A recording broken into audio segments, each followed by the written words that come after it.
Assalamualaikum warahmatullahi wabarakatuh. Alhamdulillah sehat semua anak-anak. Alhamdulillah kita semua tetap berada di dalam kesehatan. Kita tetap berada dalam kebaikan menyambut Dirgahayu Republik Indonesia yang ke-75. 75 tahun usia Indonesia patut kita syukuri. 75 tahun dalam naungan kemerdekaan. Tentunya itu semua atas kerja keras para pahlawan di masa lalu. Perjuangan melalui darah dan harta, perjuangan melalui fisik dan diplomasi. Itu harus kita hargai. Perbedaan tidak menjadi hambatan bagi Indonesia untuk bersatu. Perbedaan suku, bangsa, bahasa, ada ratusan bahasa, ada ratusan suku bangsa di Indonesia, tapi semuanya bisa bersatu di bawah naungan Indonesia. Persatuan dalam perbedaan. Kita masuk ke PB2, pembelajaran 2, yaitu persatuan dalam kesatuan PPKN, dan kita akan mempelajari pola tari di beberapa daerah di Indonesia. Pembelajaran 2, persatuan dalam kesatuan PPKN. Nah, ini harus menjadi renungan buat kita semua. Sering terjadi anak-anak di beberapa daerah terjadi perang antar suku. Kalau kalian baca berita, perang antar suku, suku Timika perang pakai senjata panah beracun.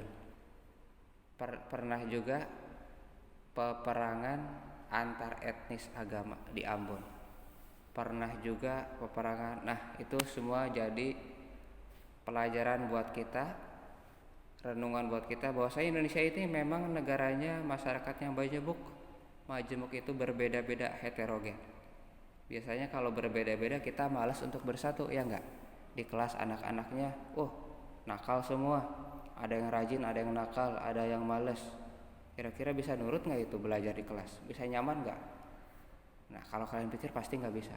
Tapi itu bisa.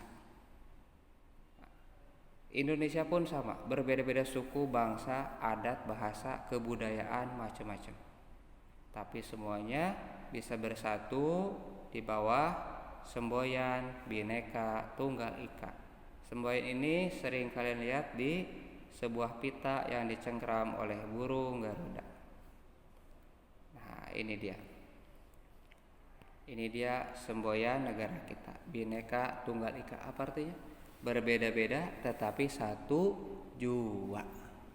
Walaupun kita berbeda-beda, tapi kita harus saling menghargai, menghormati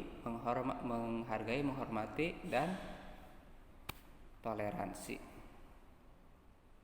Itu juga harus kita cerminkan, laksanakan dalam kehidupan sehari-hari. Punya teman agamanya beda, jangan diledek.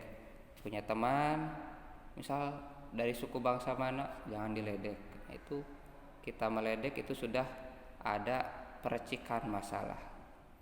Indonesia terdiri dari beribu pulau dan memiliki berbagai suku bangsa. Contohnya ini pulau-pulau besar di Indonesia, dan ini termasuk ada 3 besar pulau yang terbesar di dunia, yaitu Papua dan Kalimantan.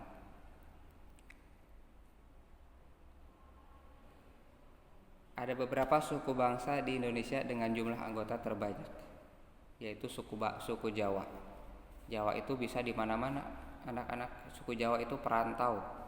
Kalau kalian perhatikan para pejabat di Jakarta, para menteri, Susilo Bambang Yudhoyono, orang Jawa. Siapa lagi? Muldoko, orang Jawa. Soeharto, Bapak Soeharto, orang Jawa. Siapa lagi? Ya banyak. Orang Jawa ulet, ciri khas orang Jawa itu ulet, tekun, rajin, pantang menyerah. Itu kalau kalian suku Jawa harus punya jiwa seperti itu. Suku Batak terkenal dengan bahasanya yang tegas. Suku Dayak di Kalimantan, suku Asmat di Papua terkenal dengan kemampuannya membuat patung-patung. Minahasa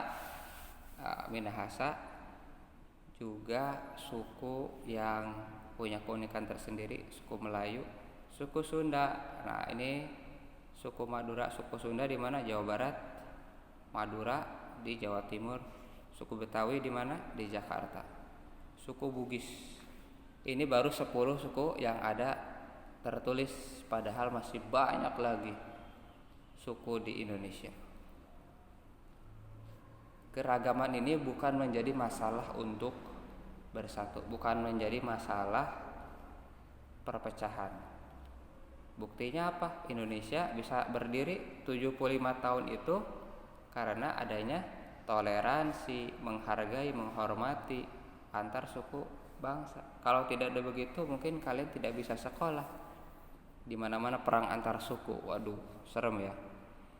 Dengan beragamnya suku bangsa Indonesia, maka bahasa yang digunakan pun berbeda pula antar satu bangsa dengan bangsa yang lain. Antar suku itu bahasa. Kalian ketemu sama orang Jawa. Orang Jawa, kalian orang Sunda. Kata orang Jawa, "Mbak, ayo dahar." Kok dahar? Nah, kata orang Sunda dahar itu kasar. Dahar itu kasar, tapi kata orang Jawa apa? Dahar itu halus. Apalagi? Silakan makan. Ini ada jangan, itu jangan, itu jangan, itu jangan. Nah, orang Sunda heran, loh kok jangan? Jangan kan artinya nggak boleh. Padahal orang Jawanya bilang apa? Jangan itu artinya apa? Itu sayur, itu sayur, itu sayur. Jadi kalau jangan itu di Jawa artinya sayur. Kalau gedang di Jawa artinya apa? Gedang itu pisang. Kalau di Jawa, kalau di Sunda gedang itu apa? Pepaya. Kalau atos di Sunda apa? Atos itu sudah. Kalau di Jawa atos itu apa? Atos itu keras. Perbedaan bahasa dapat disatukan, makanya perlu ada bahasa pemersatu supaya bisa komunikasi. Namanya bahasa Indonesia. Ini dipelajari oleh suku bangsa di mana-mana di Indonesia supaya bisa ngobrol. Kalau nggak pakai bahasa Indonesia bisa salah ngobrol lagi kayak tadi ya. Ini silakan Bu, jangan. Loh kok katanya makan tapi jangan. Perbedaan bukan merupakan hambatan untuk hidup rukun serta menjalin persatuan dan kesatuan. Hidup rukun berarti saling menghormati, menghargai, menyayangi antar sesama manusia. Setelah kita mempelajari keanekaragaman, mari kita lihat salah satu kebudayaan khas di Indonesia, yaitu seni tari. Seni tari di sini banyak, tapi kita pelajari pola tarinya saja. Pola tari di Indonesia biasanya punya pola tari seperti gambar di bawah. Gambar apa itu? Kelas 5 sudah kalian pelajari ya. Sedikit menghilang mungkin. Ini pola tari apa ini? Pola lantai. Pola lantai adalah garis yang dilalui oleh penari saat melakukan gerakan tari. Apa fungsinya? Membuat bentuk atau formasi tertentu. Ada 2 pola dasar lantai, yaitu pola lantai lurus, pola lantai lengkung. Nah, itu gambarnya. Yang lurus ada horizontal, ada vertikal. Ya, ini horizontal. Horizontal. Kalau yang ini vertikal. Kalau yang miring seperti ini namanya diagonal. Kalau ini lengkung. Lengkung itu ada lengkung dalam, lengkung luar. Kalau ini polanya pola lingkaran.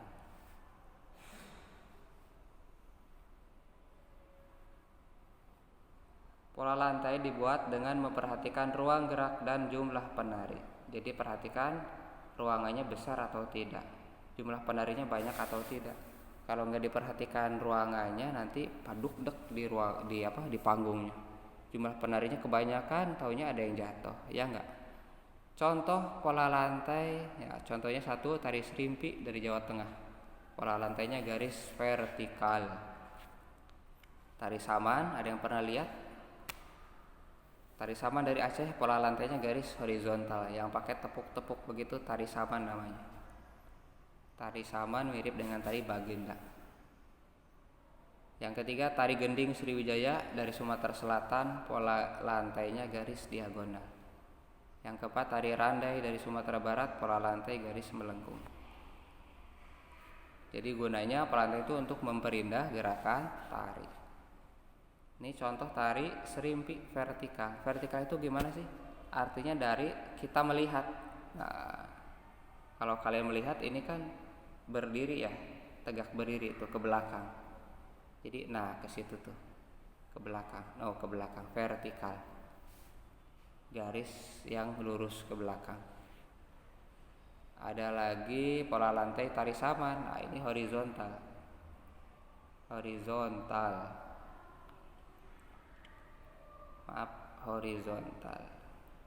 Horizontal itu berarti mendatar begini nih. Kurang jelas ya. Nah, horizontal namanya anak-anak. Kita lihat lagi, ini tari apa? Tari saman. Dari mana? Dari Aceh. Terus ada lagi tari gending Sriwijaya. Nah, apa ini? Berbentuk apa? Berbentuk diagonal. Miring diagonal. Shoot. Miring. Ada lagi pola lantai tari randai melengkung. Tari randai melengkung. Oke, begitu saja. Kita sekarang masuk ke PB3. Pembelajaran 3, adaptasi tumbuhan IPA. Informasi penting bahasa Indonesia. Adaptasi tumbuhan dalam IPA kemarin kita sudah pelajari. Adaptasi itu adalah kunci untuk meredam masalah. Kunci untuk meredam persoalan. Kita masuk ke lingkungan teman-teman yang kurang kondusif belajar. Masuk kelas ternyata teman sekelasnya malas ngerjain PR. Atau teman-temannya rajin semua. Nah, kita harus beradaptasi. Kalau anak-anaknya malas belajar, jangan beradaptasi ya, kalian harus rajin belajar terus. Tapi kalau teman-temannya rajin semua, pintar-pintar semua, kita harus beradaptasi dong. Harus menyesuaikan dengan kelas, harus menyesuaikan dengan teman-teman lingkungan.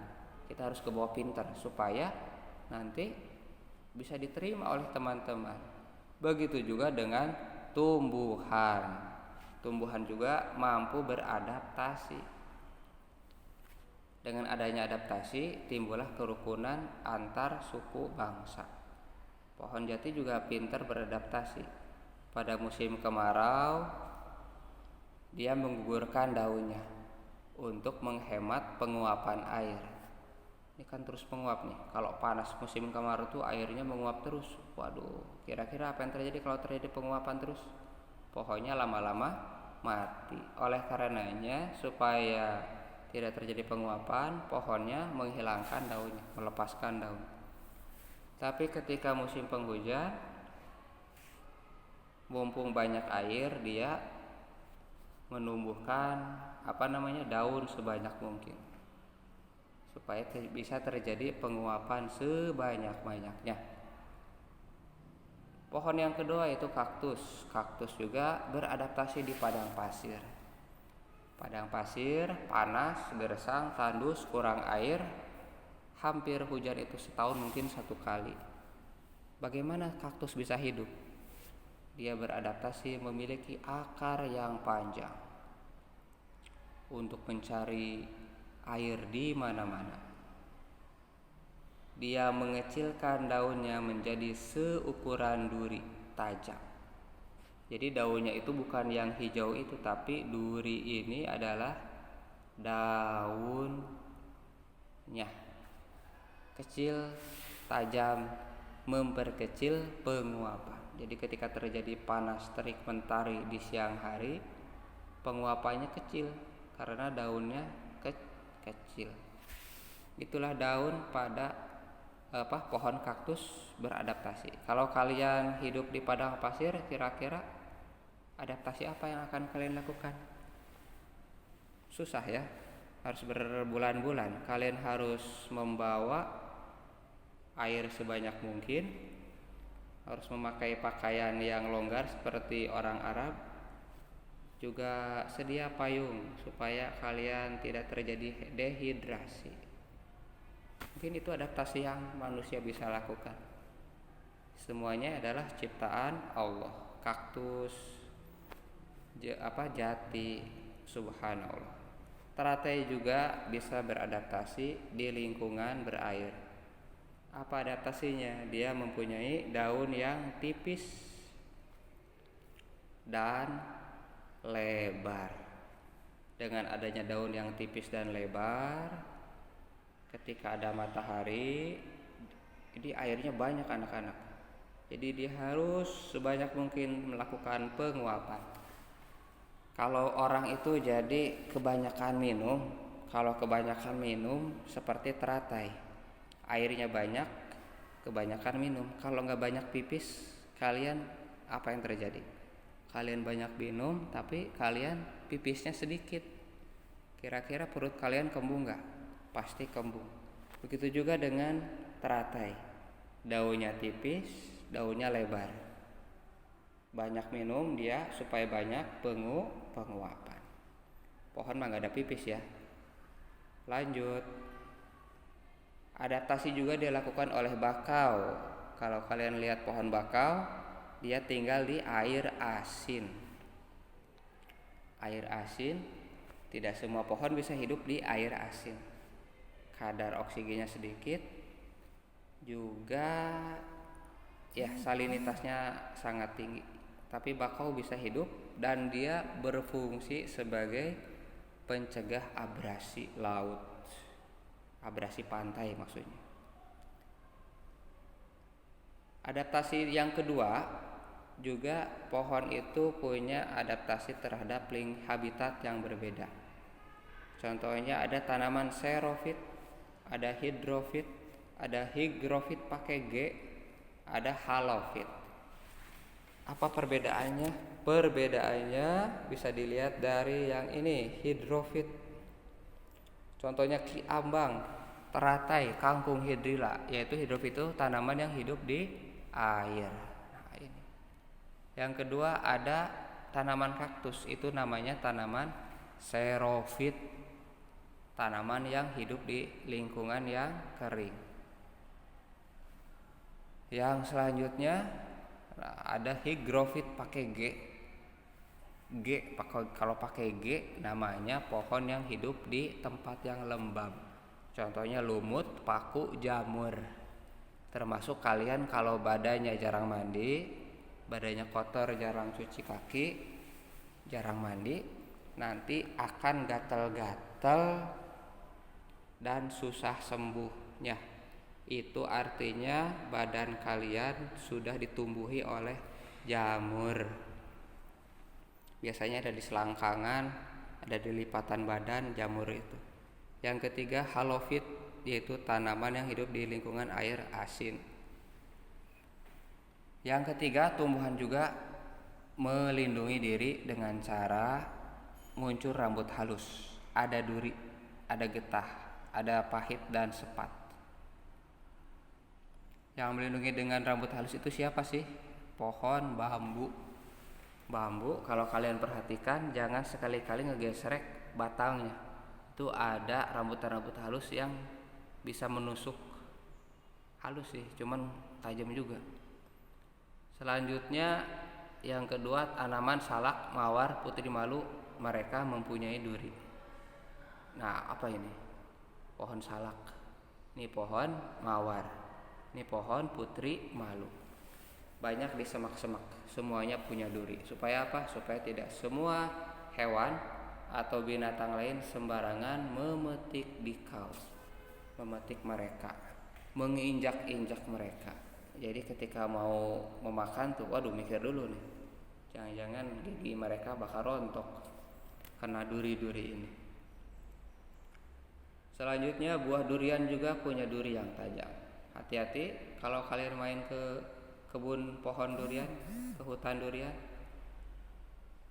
Pohonnya tinggi, buahnya di atas, kalian lewat jatuh, waduh bahaya. Siapkan bawa helm ya. Pohon nangka juga punya perlindungan, itu mengeluarkan getah. Nangka manis, enak, tapi tidak sembarang bisa langsung dimakan. Ada getah yang melindungi diri. Selanjutnya buah belimbing juga. Nah, buah-buah yang lain juga kalau masih belum matang ya dia rasa pahit dan sepat. Yang ketiga, informasi penting bahasa Indonesia. Menggunakan kata tanya. Sebagaimana yang pernah disampaikan sebelumnya, bahwa dalam menggali informasi dapat menggunakan metode 5W1H. Apa, di mana, kapan, siapa, bagaimana, dan mengapa. Ya, kalau biar hafal kalian taruh semuanya di telapak tangan. Why di jempol, where di telunjuk, when di tengah, what jari manis, who di jari kelingking, how di telapak tangan. Terima kasih. Assalamualaikum warahmatullahi wabarakatuh.